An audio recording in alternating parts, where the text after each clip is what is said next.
J'ai reçu un appel de la police et je me suis précipité sur les lieux. En arrivant, j'ai vu le jeune amant agenouillé par terre, qui n'arrêtait pas d'appeler le nom de ma femme.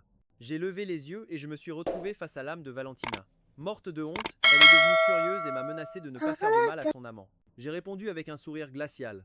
Alors, voyons à quel point ton amant tient vraiment à toi. La police et le médecin légiste m'ont vu, debout et silencieux, et m'ont appelé avec une certaine urgence. Victor. Cet appel a interrompu les sanglots d'Antonio. Il a finalement relevé la tête, alors qu'il était penché sur le corps de Valentina. Valentina était complètement obsédée par Antonio, au point d'ignorer qu'il avait le cœur fragile. Elle a pris cette drogue stimulante interdite, juste pour ressentir des sensations fortes. En pensant aux véritables sentiments de Valentina, j'ai jeté un regard à la silhouette éthérée qui flottait au-dessus de nous. Et je n'ai pas pu m'empêcher de laisser échapper un rire moqueur. Son grand amour était encore plus faux que ses prestations dans les émissions de variété. Quand Antonio m'a vu, une lueur de panique a traversé son regard. Il s'est soudainement levé d'un bond, le visage rouge de colère, et s'est jeté sur moi.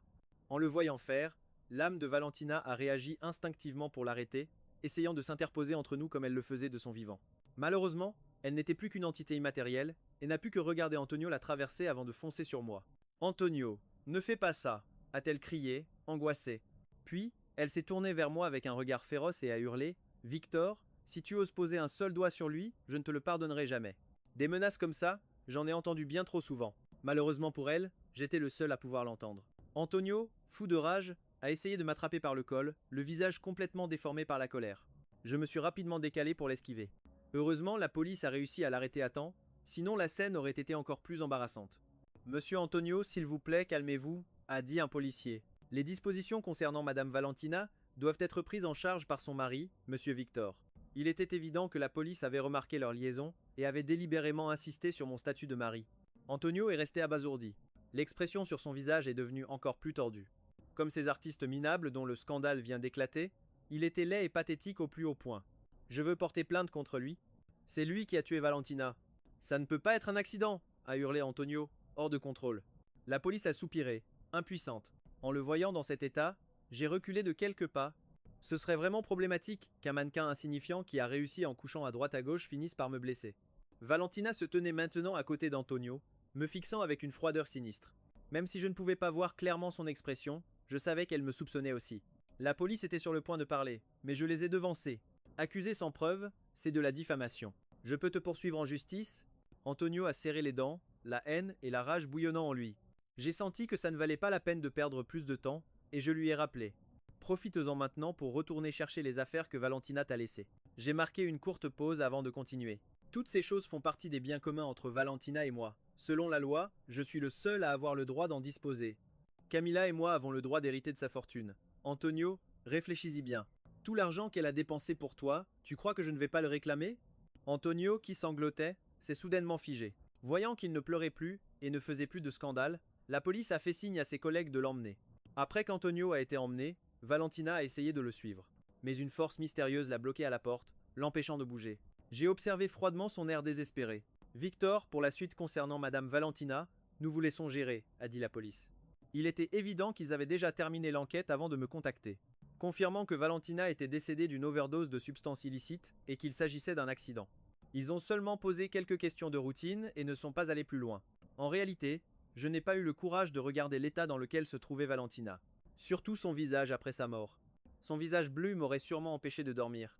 Après avoir chargé ma secrétaire et mon avocat de s'occuper de la suite, je me suis préparé à rentrer à la maison. Même si la nounou était déjà allée chercher Camilla, j'étais toujours inquiet. Depuis toute petite, Camilla n'a jamais reçu l'affection de sa mère et a toujours été très dépendante de moi. Je craignais qu'elle ne se fâche si elle ne me voyait pas. Après avoir donné toutes les instructions nécessaires et confirmé que la secrétaire était en route, je me suis immédiatement dirigé vers l'aéroport pour prendre le premier vol disponible. À ce moment-là, j'étais déjà sûr d'une chose. L'âme de Valentina semblait être liée à moi par une force inconnue. En la voyant flotter au plafond de la cabine de l'avion, je n'ai pas pu m'empêcher de plisser les yeux. La situation commençait à devenir intéressante. Rien. Sur la vidéo, Camilla portait un adorable pyjama en forme d'ourson, avec ses grands yeux qui clignaient. Elle refusait de dormir et n'arrêtait pas de demander à voir son papa. La nounou lui a dit que papa la regardait à travers le téléphone. Ce n'est qu'à ce moment-là qu'elle a esquissé un sourire timide et s'est assise sagement. Papa, tu manques à Camilla, je veux dormir avec toi, quand est-ce que tu rentres? Ma fille Camilla a 5 ans cette année, et dans quelques mois, elle commencera l'école primaire. Sa voix a encore une intonation enfantine qui fait fondre mon cœur quand je l'entends. J'ai immédiatement accéléré le pas.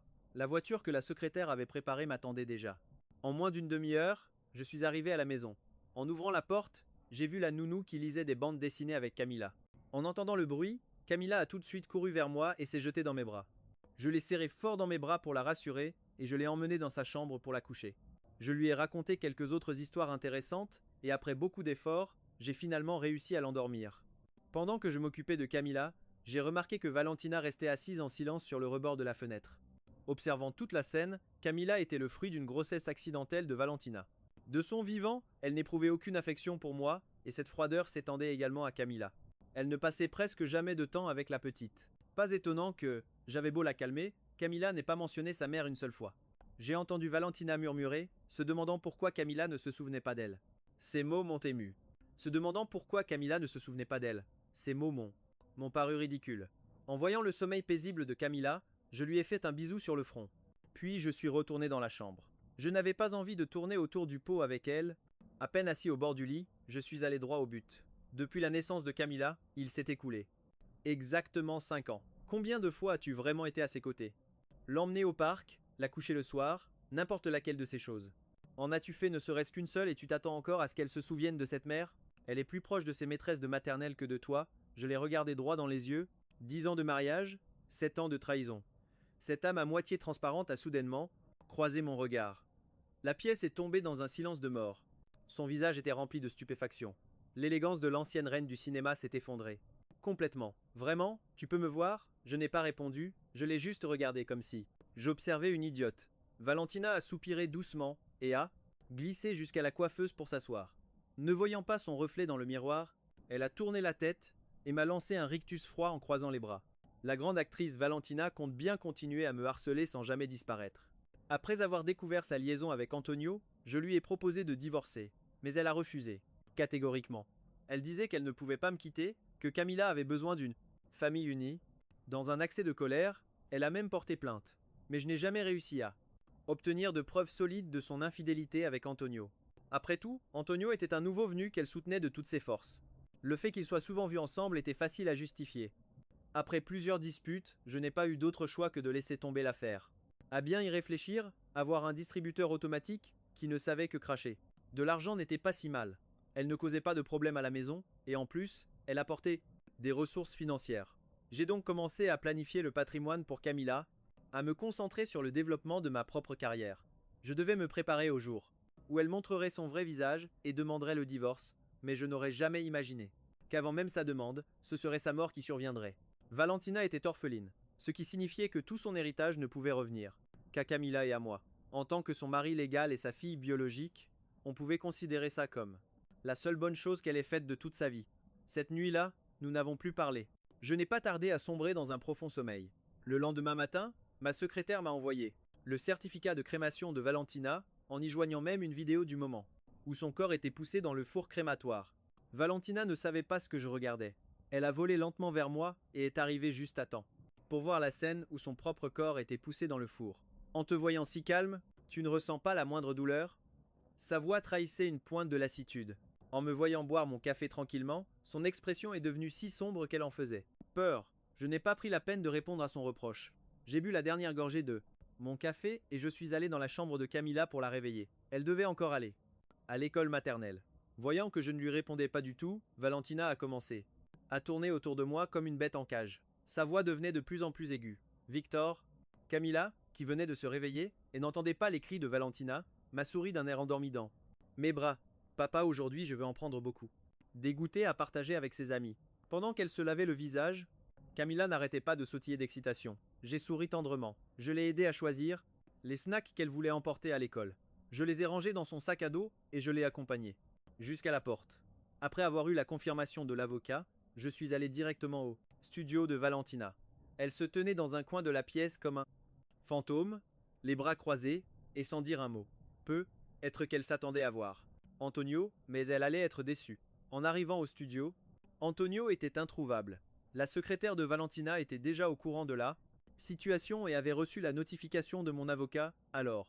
Elle a immédiatement programmé une réunion pour 14 heures. Guidée par la secrétaire, Clara, je suis entré dans la salle de repos privée de Valentina. Monsieur Victor, s'il vous plaît, reposez-vous ici un instant. Je vais préparer les documents nécessaires, dit-elle. Puis elle a hésité un moment et a montré la chambre à l'intérieur. Si vous vous sentez fatigué, vous pouvez dormir un peu là-dedans. Dans la salle de repos, il y avait un grand lit, ainsi qu'un dressing et une salle de bain. J'ai froncé les sourcils malgré moi, en pensant à ce que Valentina et Antonio avaient bien pu faire dans cet espace. J'ai eu la nausée. Pour être exact, toute cette pièce devait être imprégnée de leurs traces. Rien que d'y penser, ça me dégoûtait encore plus. Cet endroit est répugnant. J'ai évité le regard de Valentina, j'ai reculé d'un pas et j'ai couvert mon nez avec ma main. Je ferais mieux d'aller avec la secrétaire, Clara, directement dans la salle de réunion. Valentina m'a foudroyé du regard, pleine de haine. J'ai ignoré sa fureur et j'ai fait signe à Clara de nous guider. Après avoir examiné les documents et communiqué à distance avec l'équipe d'avocats, il était déjà midi. Valentina avait aussi compris mes intentions. Alors que je suivais Clara pour récupérer les documents pour la réunion, Valentina me suivait comme une ombre, me hurlant des insultes à l'oreille sans arrêt. Après tout, ça faisait 10 ans qu'on se connaissait, et c'était la première fois que je voyais cette grande actrice perdre son sang-froid de la sorte. Victor, comment oses-tu mettre tes sales pattes dans mon entreprise? Espèce de lâche, tout ça, c'est à nous. De quel droit tu t'en mêles? Valentina venait d'une famille modeste et avait obtenu tout ce qu'elle possédait grâce à ses propres efforts. Elle était un exemple reconnu de réussite dans le milieu. Nous nous sommes mariés. Juste après avoir obtenu notre diplôme et, en raison de la nature particulière de sa carrière, de star, nous avons gardé notre mariage secret. Mais, après 7 ans de mariage, elle m'a trompé. Voyant que la secrétaire, Clara, partait organiser les documents, je lui ai parlé froidement. Maintenant tout. Ça m'appartient. Je n'ai pas pris la peine d'en dire plus. Valentina est restée figée comme si elle avait été frappée par la foudre, les yeux injectés de sang. Victor, ça va mal se terminer pour toi. Après avoir déjeuné et m'être reposé un peu, l'heure de la réunion de l'après-midi est vite arrivée. À peine arrivé à la porte de la salle de conférence, on pouvait entendre des voix à l'intérieur. C'était Antonio qui était en train de parler. Je me suis arrêté à l'entrée et j'ai tourné la tête pour regarder Valentina. En voyant la lueur d'espoir dans ses yeux, je n'ai pas pu m'empêcher de ricaner intérieurement. Quelle femme stupide! Chers actionnaires, la voix d'Antonio parvenait, entrecoupée de l'intérieur. Valentina a voulu se précipiter dans la pièce, le regard menaçant, mais je me suis planté devant la porte, sans bouger. Si je ne pouvais pas entrer, et elle n'avait aucun moyen de le faire non plus. Alors elle n'a eu d'autre choix que de rester à mes côtés pour écouter en cachette. La directrice Valentina est décédée. La voix d'Antonio se faisait entendre par intermittence. Craignant qu'elle ne ruine mes plans, j'ai arrêté de perdre mon temps avec Valentina et j'ai directement poussé la porte pour entrer. Antonio, quelle coïncidence. En entendant ma voix, Antonio, vêtu de vêtements de marque, a visiblement sursauté. Salutations à tous les actionnaires, ai-je dit en l'ignorant et en saluant les personnes présentes. Voyant qu'Antonio était toujours debout devant son siège, j'ai posé ma mallette sur la table et je l'ai regardé avec une intention évidente. Antonio, tu as encore quelque chose à régler? Les gens comme Antonio étaient bien trop faciles à lire, ils ne savaient pas cacher leurs ambitions. Son regard le trahissait, tout comme 5 ans auparavant, après sa première rencontre secrète avec Valentina. Cette expression triomphante et provocatrice était exactement la même qu'aujourd'hui. Un seul regard suffisait pour comprendre. Il voulait s'allier avec les actionnaires et profiter de l'entreprise de Valentina pour s'en mettre plein les poches. Mais Valentina était vraiment aveugle. Elle ne voyait pas le calcul dans les yeux d'Antonio. Au contraire, elle prenait les regards furtifs qu'il lançait à Anna pour de la peur. Rien que pour ce regard, Valentina s'est sentie blessée, comme une jeune fille qui découvrait à peine l'amour. Elle a volé jusqu'à se placer à côté de moi et a tenté de me menacer du regard. Victor, si tu oses toucher à un seul de ses cheveux, même en tant que fantôme, je ne te le pardonnerai jamais. J'ai claqué de la langue. Devenu un fantôme, je n'ai même pas pris la peine de lui prêter attention. J'ai jaugé froidement Anna. Son visage mûr, bien que couvert d'un maquillage raffiné, ne parvenait pas à cacher ses rides. Antonio avait vraiment des goûts de chiottes. Mais je connaissais aussi très bien la situation d'Antonio parmi les actionnaires présents. Qui n'était pas au courant de l'embrouille entre lui et Valentina? À ce moment-là, Antonio était comme une bombe à retardement. Toute personne un tant soit peu sensée aurait cherché à garder ses distances. Apparemment, même si Anna avait déjà bien entamé la seconde moitié de sa vie, elle conservait une élégance distinguée. En plus, elle était riche. J'ai doucement poussé Antonio sur le côté et j'ai tiré une chaise pour m'asseoir à une place appropriée. Si je vous ai tous réunis aujourd'hui, c'est principalement pour discuter de l'orientation future de l'entreprise. Je me suis tourné et j'ai fait signe à la secrétaire, Clara, de venir expliquer en détail aux actionnaires la situation récente de Valentina. Clara semblait un peu mal à l'aise, mais elle s'est tout de même avancée avec résignation et a relaté le déroulement des événements. Lorsqu'elle a mentionné la mort soudaine, tous les regards soupçonneux des actionnaires se sont tournés vers Antonio. Le mariage entre Valentina et moi n'était plus qu'une façade depuis longtemps. C'était un secret de polichinelle.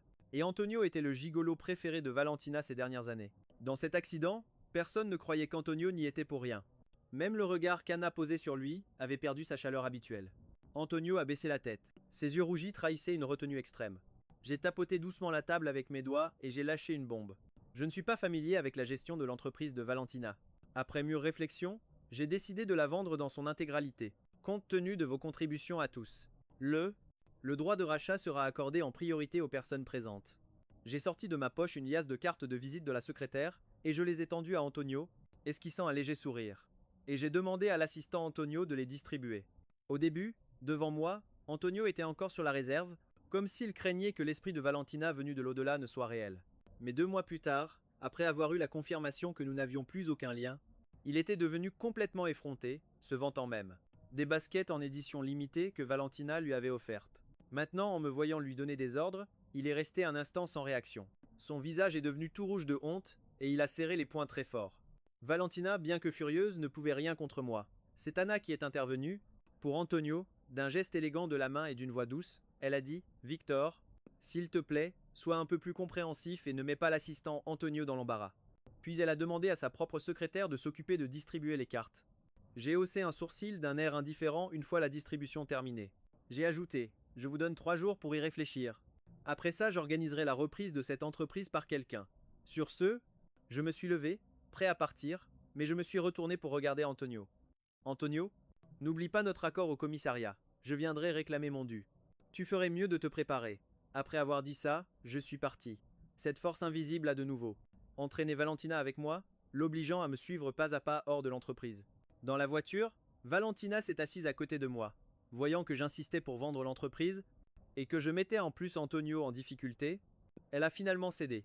Son ton est devenu doux et conciliant. « Victor, j'admets que je te dois beaucoup, mais j'ai toujours été bonne avec toi. Je t'en supplie. Cède l'entreprise à Yamal, et arrête de chercher des ennuis à Antonio. » Yamal était le premier, partenaire de Valentina, et aussi celui qui avait été témoin à notre mariage. Cependant, ce jour-là, seule sa secrétaire était venue s'excuser. J'ai baissé la tête et regardé la vidéo que l'institutrice de l'école maternelle venait de m'envoyer sur mon téléphone. Sur l'image, Camilla sortait des goûters de son sac à dos et les distribuait un par un à ses camarades. Les enfants, tout heureux, formaient un cercle autour d'elle, ils chantaient, sautaient et applaudissaient. Camilla, au centre, riait les yeux presque fermés de pur bonheur. En voyant que je ne réagissais pas, Valentina s'est penchée pour regarder elle aussi. En voyant le bonheur de Camilla, les mots qu'elle avait préparés sont restés coincés dans sa gorge. Elle ne pouvait que fixer le sourire radieux de Camilla sur l'écran. La voiture s'est arrêtée devant la villa. À peine descendue, j'ai vu la secrétaire courir précipitamment vers moi. Elle m'avait accompagné jusqu'à l'hôtel et n'avait pas cessé d'être débordée depuis.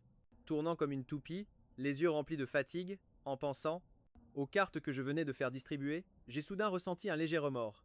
Cette année, la prime de fin d'année sera doublée. Je lui ai tapoté l'épaule. Et je suis entré dans la maison. En entendant ça, la secrétaire a immédiatement retrouvé son entrain. Elle est entrée précipitamment et a sorti le certificat de décès. Nous avons déjà remis tout ceci à l'avocat. Ils sont en train de s'occuper du changement de propriétaire pour vous et là. Mademoiselle, j'ai pris les documents pour les vérifier et je les ai délibérément lancés en direction de Valentina qui se tenait à côté. Vous avez bien travaillé pendant tout ce temps. Ensuite, je lui ai raconté ce qui s'était passé dans la journée. À peine avais-je fini de parler que son téléphone a sonné. Avec ma permission, elle a mis le haut-parleur. Une voix de femme, élégante et assurée, s'est fait entendre. Dites à Victor que je rachète cette entreprise. C'était la voix mûre et expérimentée d'Anna. J'ai pris une gorgée d'eau. En entendant ce ton, j'ai fait claquer ma langue. Antonio savait vraiment y faire. Je n'ai pas accepté tout de suite et j'ai dit au chauffeur de se préparer à aller chercher Camilla. De nombreux parents étaient rassemblés à l'entrée de l'école maternelle. Les voitures de luxe étaient alignées les unes derrière les autres. Camilla était dans une école maternelle privée très prestigieuse. Les parents d'élèves étaient des gens cultivés et en général il n'y avait pas de personnes désagréables. J'ai fait un léger signe de tête aux autres parents en guise de salutation. L'un d'eux s'est approché. C'était le père de Sofia, une camarade de classe de Camilla. Ma fille a goûté les collations que Camilla a partagées aujourd'hui et elle a adoré. Pourriez-vous me dire où vous les avez achetées ? A-t-il demandé en souriant. Je lui ai immédiatement renvoyé le lien d'achat. Le père de Sofia a tout de suite appelé sa femme. Je me suis discrètement mis de côté, observant les enfants et la maîtresse jouer dans la salle de classe. Camilla m'a vu et m'a salué de la main, tout excitée. Son visage s'illuminait d'un doux sourire. Elle a toujours été une petite fille si attentionnée. La maîtresse a remarqué que Camilla était distraite. Elle m'a souri et l'a ramenée à l'activité. Soudain, Valentina est apparue à côté de moi. à regarder les parents qui attendaient leurs enfants et à demander en hésitant. Avant, c'était toujours toi qui l'emmenais et la récupérais. Je les regardais avec un mépris évident, sans la moindre patience. La mère de cet enfant n'est-elle pas déjà morte? Cette phrase a laissé Valentina sans voix. Elle contenait déjà tout ce qui s'était passé dans l'après-midi et en entendant ça, son visage est devenu blême, comme si tout son sang s'était vidé. En la voyant ainsi, j'ai ressenti une secrète satisfaction au fond de mon cœur. Après tant d'années d'amour et de mariage, j'étais celui qui savait le mieux quel mot pouvait lui transpercer le cœur. Avant, pour lui permettre de continuer à être un distributeur de billets, je m'étais toujours retenu, mais maintenant, je n'avais plus de raison de le faire. Dès que la cloche de la sortie a sonné, Camilla a couru vers moi et m'a serré fort dans ses bras avant de dire au revoir à la maîtresse. Une fois assise dans la voiture, elle agitait ses petites mains avec excitation en me racontant toutes les choses intéressantes qui s'étaient passées ce jour-là. Soudain, elle a ouvert de grands yeux. Papa, Alice dit que tous les enfants ont un papa et une maman. Pourquoi est-ce qu'il n'y a que toi à mes côtés? Dans la voix de Camilla, il n'y avait qu'une curiosité innocente. J'ai soupiré de soulagement en silence. Depuis le jour où Camilla est née, j'avais déjà mon propre plan. Même si Valentina venait lui rendre visite de temps en temps, je trouvais toujours des excuses pour la repousser. Et même quand je l'ai laissée se voir, c'était seulement lorsque Camilla dormait déjà profondément. À mesure que Camilla grandissait, Valentina s'est de plus en plus occupée avec Antonio et est venue de moins en moins. C'est pourquoi Camilla n'avait pratiquement aucun souvenir de sa mère. Valentina se tenait à côté de moi, m'observant en silence. Comme si elle attendait de voir ce que j'allais répondre, j'ai décidé de l'ignorer. J'ai réfléchi un instant et j'ai choisi de dire la vérité à Camilla. Plus mature et compréhensive que les enfants de son âge, et j'espérais pouvoir vivre avec elle comme avec une amie. Calmement, j'ai raconté à Camilla les embrouilles et les rancœurs entre Valentina et moi pendant plus de 10 ans. En arrivant au moment où j'ai découvert sa trahison, même si beaucoup de temps avait passé, ma voix s'est légèrement brisée et ma vue s'est brouillée. J'ai remarqué que Valentina voulait s'approcher pour me consoler. J'ai trouvé ça ridicule. J'ai sorti Camilla de son siège auto et je l'ai serrée fort dans mes bras. Avec Camilla, papa n'aura peur de rien. Après avoir écouté toute l'histoire, Camilla n'arrêtait pas de pleurer.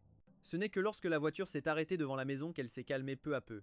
Ses grands yeux encore pleins de larmes, elle clignait sans arrêt en s'efforçant de les retenir. Elle a dit « Papa, on a besoin de personne d'autre. Camilla sera toujours avec toi. » En la voyant si adorable et touchante à la fois, je n'ai pas pu m'empêcher de sourire et de la serrer encore plus fort dans mes bras. D'accord. Alors, à partir de maintenant, c'est Camilla qui protégera papa. Après avoir raccompagné Camilla à la maison avec tonton Alex, je suis resté seul un moment dans la voiture. Je fixais le siège passager vide. Pendant tout le temps où j'ai raconté l'histoire, Valentina est restée silencieuse. Être qu'elle n'avait jamais pensé que ce qu'elle avait fait causerait autant de mal aux autres. À ce moment-là, je ne pouvais rien dire non plus. Soudain, Valentina a parlé d'une voix qui m'agaçait. Je voulais juste être tranquille, tout seul, et je n'avais aucune envie d'écouter ses explications. J'ai ouvert la portière et je suis sorti de la voiture. Mes chaussures en cuir ont claqué sur le sol avec un bruit sec. Valentina, comme tirée par une force invisible, n'a pu que me suivre en silence. Le temps a passé vite, et nous voilà au 3e jour. Après avoir déposé Camilla à l'école, je suis retourné à l'entreprise de Valentina. Le secrétaire Lee m'a conduit directement à la salle de réunion. En chemin, j'avais déjà compris la situation grâce au secrétaire. Même si l'entreprise de Valentina marchait plutôt bien. Parmi toutes les personnes qui m'avaient contacté ces jours-là, les conditions qu'elle offrait étaient les plus favorables. Plus tard, elle a même volontairement augmenté le prix et a fait une offre encore meilleure. Valentina connaissait mon plan, mais cette fois-ci, elle n'a pas paniqué comme avant. Avant d'entrer dans la salle de réunion, elle m'a juste supplié à voix basse de ne pas être trop cruelle avec Antonio. Apparemment, elle tenait vraiment à lui. En me rappelant le message que le secrétaire venait de m'envoyer, j'ai ignoré sa supplique et j'ai poussé la porte de la salle, curieux. Je me demandais si, en voyant la scène à l'intérieur, elle serait encore capable de supplier pour Antonio. La porte s'est ouverte lentement, et la première chose que j'ai vue, c'est Antonio assis à côté d'Anna. Très différent de son image habituelle de jeune homme et de la douceur qu'il montrait devant Valentina. À ce moment-là, le 3e bouton de sa chemise blanche était défait, laissant entrevoir un torse musclé. Son pantalon de costume noir mettait parfaitement en valeur la ligne de ses longues jambes. Tout son corps dégageait une attirance enivrante. Les doigts d'Anna ont doucement effleuré son épaule, exactement comme je l'avais prévu. J'avais vu juste. Effectivement, il s'était rapproché après la dernière réunion. Je me suis souvenu du premier appel d'Anna, quand sa voix était légèrement haletante. Elle venait sans doute de retrouver Antonio. Quand je suis entré dans la salle de réunion dans un costume sobre, Antonio a relevé le menton avec arrogance, les yeux pleins d'ostentation. En jetant un regard à Valentina, qui se tenait à ses côtés, j'ai soupiré intérieurement. Après avoir été témoin de leur manigance tant de fois, j'y étais déjà habitué. Après m'être assis, j'ai regardé les actionnaires présents, et je suis allé droit au but. Dernièrement, j'ai reçu de nombreuses sollicitations. Après mûre réflexion, j'ai décidé de céder mes parts à Anna. J'ai ensuite pris les documents juridiques que le secrétaire avait préparés et les ai tendus à Anna. Je nous souhaite une agréable coopération. Anna a retiré la main qu'elle avait posée sur l'épaule d'Antonio, a examiné attentivement le contrat et a apposé sa signature. Monsieur Victor, que notre coopération soit agréable. Valentina était déjà complètement anéantie. Le visage blême, elle s'appuyait contre un coin du mur.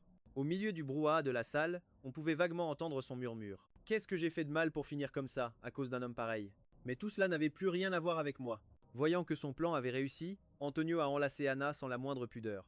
Anna, enivrée par son charme, m'a lancé un regard satisfait. Victor, pourquoi ne pas ouvrir un peu ton cœur et pardonner à Antonio? Les actionnaires qui n'avaient pas réussi à obtenir d'action ont levé la tête, impatients d'assister au spectacle. Moi aussi. Pour faire bonne figure devant Anna, j'ai incliné la tête et dit calmement. Madame Anna, vous savez très bien que l'assistant Antonio a dépensé pas mal d'argent de ma femme. Personne n'a le droit de toucher à ce qui appartient à Camilla et à moi. Antonio a feint la faiblesse et a appelé doucement Anna. Sa voix semblait blessée. Anna, d'un air indulgent, a demandé à sa secrétaire de sortir une carte bancaire. L'argent sur cette carte devrait suffire à compenser les dépenses passées d'Antonio. Elle m'a même fait un clin d'œil. Victor, si à l'avenir tu as besoin de quoi que ce soit, n'hésite pas à me le dire. Je n'ai pas pris la peine de répondre. Après tout, à partir de maintenant, nous n'aurions plus aucun contact. J'ai pris la carte et j'ai dit avec indifférence. Félicitations Anna, pour avoir obtenu ce que vous désiriez. En sortant du bâtiment de l'entreprise, je me suis retourné pour jeter un dernier regard. Le gratte-ciel s'élevait droit vers les nuages. Les gens allaient et venaient sans cesse. Un instant, mon esprit est revenu à l'époque de l'université, quand la jeune Valentina, pleine de sincérité, promettait à Victor de passer toute leur vie ensemble. Maintenant, tout avait changé. En voyant le secrétaire me suivre avec précaution, je n'ai pas pu m'empêcher de sourire. Après ça, prends quelques jours de repos. Il m'a regardé, surpris, et a demandé prudemment « Et la prime de fin d'année? Est-ce que j'avais l'air d'un patron si terrifiant ?» J'ai soulevé ma mallette et lui ai donné une petite tape sur la tête. « Si tu poses encore la question, j'annule ta double prime. » Il s'est empressé de s'excuser. C'est par un ami du secteur que j'ai eu des nouvelles d'Antonio. Même si la vieille Anna était immensément riche, elle ne gardait jamais de gens inutiles. Si elle avait soutenu Antonio, c'était uniquement parce qu'elle était attachée à son apparence. Tant que Valentina était là, elle ne pouvait pas le toucher, mais maintenant qu'elle en avait assez profité, elle l'a naturellement jeté. Il est facile de passer de la pauvreté à la richesse, mais difficile de faire le chemin inverse. Passant d'un magnat à un autre, Antonio est rapidement devenu un gigolo connu dans le milieu. Célèbre dans le milieu, qui est finalement mort subitement lors d'une soirée. C'est ce même jour que Valentina a elle aussi complètement disparu. Depuis qu'elle avait vu le vrai visage d'Antonio, Valentina s'était murée dans un silence total. J'oubliais souvent que quelqu'un me suivait constamment comme une ombre, mais ça m'était égal. Je continuais à vivre ma vie, libre et sans souci. Après tout, le plus important dans la vie, c'est d'être heureux. Plus de 10 ans ont passé en un clin d'œil. Camilla est devenue de plus en plus belle en grandissant, et est devenue célèbre sur internet grâce à une simple photo d'elle, buvant un bubble tea dans la rue. Comme elle aimait jouer la comédie, après mûre réflexion, elle a décidé de se lancer dans le monde du spectacle. Sur ce point, Camilla s'est montrée très têtue. Je lui ai proposé d'utiliser mes relations pour l'aider à obtenir de bons scénarios, mais elle a refusé. Elle a préféré se faire un nom par elle-même, en commençant par de petits rôles. Que ce soit un simple figurant avec une seule scène, ou le rôle principal le plus exigeant. Camilla se plongeait toujours dans l'étude minutieuse de chaque détail, avec dévouement et joie. Le seul problème, c'était être que Camilla rentrait de moins en moins souvent à la maison. À la fin d'un autre été, Camilla est rentrée de tournage et a couru vers moi pour me demander si je voulais l'accompagner pour participer à une émission de variété. C'était une émission sur les liens familiaux, principalement axée sur la vie commune. Ça fait longtemps que je n'ai pas voyagé avec toi, papa, alors je voulais t'emmener avec moi. Aux yeux du public, Camilla était une star de premier plan, adulée par des millions de personnes. Mais avec moi, elle était toujours aussi sage et compréhensive, et faisait parfois quelques bêtises. En me voyant hésiter, Camilla m'a attrapé par le pan de ma veste et s'est mise à bouder sans s'arrêter. Papa. Quelques jours plus tard, l'équipe technique et le personnel de l'émission sont arrivés les uns après les autres à l'appartement. Monsieur le directeur, cette fois-ci, nous allons enregistrer l'épisode inaugural, a dit le directeur adjoint, en rajustant ses lunettes d'un ton clairement hésitant. Camilla m'avait déjà parlé de tout ça à l'avance, alors nous nous sommes assis ensemble face à la caméra. L'équipe a posé beaucoup de questions sur l'enfance de Camilla, et j'ai répondu à chacune d'entre elles. Pendant ce temps, Camilla intervenait de temps en temps pour plaisanter et détendre l'atmosphère, ce qui a rendu le tournage très fluide. La première étape de l'émission nous a menés dans un complexe touristique. Comme il s'agissait d'une émission sur la vie quotidienne, il n'y avait pas beaucoup de caméramans qui nous suivaient. Et nous nous sommes beaucoup amusés alors que le tournage touchait à sa fin. Pour la dernière étape du voyage, nous sommes arrivés au studio de Heng Dian. Le climat là-bas était assez particulier. Le réalisateur a envoyé Camilla filmer autre chose et je suis allé seul sur le plateau. Des lumières éblouissantes, des voix bruyantes. Je tenais plusieurs boîtes de repas et pas mal de figurants se sont rassemblés pour discuter un peu avec moi. Quand Camilla a eu fini, nous sommes allés ensemble au marché de nuit voisin. Les néons brillaient de mille feux. Les cris des vendeurs emplissaient l'air, être parce qu'on avait bu un peu de bière. Les joues de Camilla étaient rouges et ses yeux pétillaient. Papa, j'ai toujours voulu que tu découvres mon travail avec moi. À la fin de sa phrase, sa voix s'est légèrement brisée. J'ai souri et je lui ai caressé la tête, comme lorsque je la berçais pour l'endormir quand elle était petite. Et je l'ai réconfortée doucement. Camilla est déjà incroyablement brillante. Depuis toute petite, Camilla a toujours été sensée et réfléchie dans tout ce qu'elle faisait. Quand elle ne comprenait pas quelque chose, elle prenait l'initiative de me le demander et n'agissait jamais de manière impulsive. Entrer dans le monde du spectacle était une décision mûrement réfléchie et elle avait clairement réussi. Elle était devenue une actrice de talent reconnue de tous. Avoir une fille aussi exceptionnelle me rendait immensément fier et heureux. Après la fin de l'émission, Camilla a poursuivi sa carrière d'actrice, mais elle ne se poussait plus à bout comme avant. Chaque fois qu'elle terminait un film, elle s'accordait 2 mois de repos pour revenir tenir compagnie à son père qui vieillissait. De mon côté, j'avais depuis longtemps délégué la gestion de l'entreprise à un directeur professionnel. Chaque jour, je sortais faire des courses où je retrouvais 3 ou 5 bons amis pour jouer au golf ou partir en vacances. Vivre sans femme s'avérait aussi plutôt confortable. Épilogue du point de vue de Valentina. Après m'être séparé de Victor, je ne suis pas tombé dans l'abîme infini que j'avais imaginé. En rouvrant les yeux, je suis retourné à l'époque du lycée.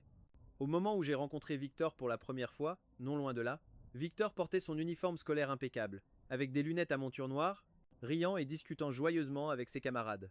Dans ma vie passée, c'est moi qui avais cherché un prétexte avec un scénario pour l'approcher. Il était vraiment gentil avec moi. J'ai serré très fort la première page du scénario. Je n'osais pas m'approcher davantage. Pendant ces 2 années de lycée, j'ai toujours observé Victor en silence. Sans moi, non seulement Victor n'a pas perdu de son éclat, mais n'ayant plus à se soucier de ma pitoyable estime de moi, il est devenu de plus en plus éblouissant. Avant même les concours d'entrée à l'université, il avait déjà été admis directement dans une prestigieuse académie d'art. Je n'ai pas pu m'empêcher d'avoir un sourire amer. Il se trouve que, sans que je le sache, il avait sacrifié énormément de choses pour moi. Mais j'ai eu beau faire des efforts, je n'ai jamais réussi à suivre son rythme. Au final, j'ai seulement réussi à intégrer une université ordinaire, près de l'académie où il étudiait. Petit à petit, le fossé entre nous s'est creusé de plus en plus. En arrivant à l'université, Victor est naturellement devenu la star du campus. Rien que parmi les prétendants que je connaissais, il y en avait déjà plus de 10. Toutes des beautés dignes de reines de promo, des personnes auxquelles je n'aurais jamais pu me comparer à l'époque. Moi, en revanche, j'étais comme un déchet enfoncé dans la boue, incapable de m'en sortir, peu importe mes efforts. J'ai recroisé Antonio lors de ma 6e année de travail. À cause de trop de matières ratées à l'université, j'ai eu mon diplôme en retard et j'ai manqué la meilleure période pour chercher un emploi. Après de nombreux échecs et avec mes capacités limitées, je n'ai pu trouver qu'un travail de chauffeuse VTC. J'ai accepté une course qui avait pour destination un hôtel de luxe. Ma vieille voiture d'occasion faisait complètement tache devant l'opulence de l'hôtel. Après avoir appelé le client, une voix familière a retenti au téléphone. D'accord, je descends tout de suite. C'était Antonio. Peu de temps après, Antonio, vêtu d'un costume sur mesure hors de prix, s'est installé avec élégance sur la banquette arrière. Oui, sa famille était modeste. Un hôtel aussi luxueux, ce n'était pas quelque chose qu'il pouvait se permettre. J'ai pris une profonde inspiration, et l'image d'Antonio, assis sur la banquette arrière, m'est apparue à l'esprit. Modèle. Oui, sa famille était modeste. Un hôtel aussi luxueux, ce n'était pas quelque chose qu'il pouvait se permettre. J'ai pris une profonde inspiration, et l'image d'Antonio assis. À côté de la vieille Anna dans ma vie passée m'est apparue. C'était ça, son vrai visage, un imposteur du début à la fin. J'avais été bien trop stupide. Concentre-toi sur la route. Qu'est-ce que tu regardes comme ça? Antonio laissa tomber la politesse qu'il avait montrée au téléphone et, impatient, il ajusta le col de sa chemise. C'est seulement à ce moment-là que j'ai réalisé que je le fixais dans le rétroviseur. Antonio renifla froidement et sortit son portable. Une mauvaise note, et tu n'es pas payé. Je n'avais plus ni la force, ni le moral. Dans ma tête, les souvenirs des moments passés avec Victor se bousculaient les uns après les autres. J'avais clairement eu ce qu'il y avait de mieux. Comment avais-je pu me laisser avoir par quelqu'un comme lui? Je me suis affalé sur le siège conducteur. Mon téléphone a aussitôt vibré. C'était une notification. J'ai baissé les yeux. Et bien sûr, une note d'une seule étoile de la part d'Antonio. J'ai eu un sourire amer et je suis allé sur le compte de Victor sur les réseaux sociaux. Maintenant, il n'avait plus rien à supporter à cause de moi. Victor avançait sur la voie qui était vraiment la sienne. Dans la dernière vidéo qu'il avait postée, il se tenait sur la scène d'une cérémonie de remise de prix, élégant et sûr de lui, serein et éblouissant.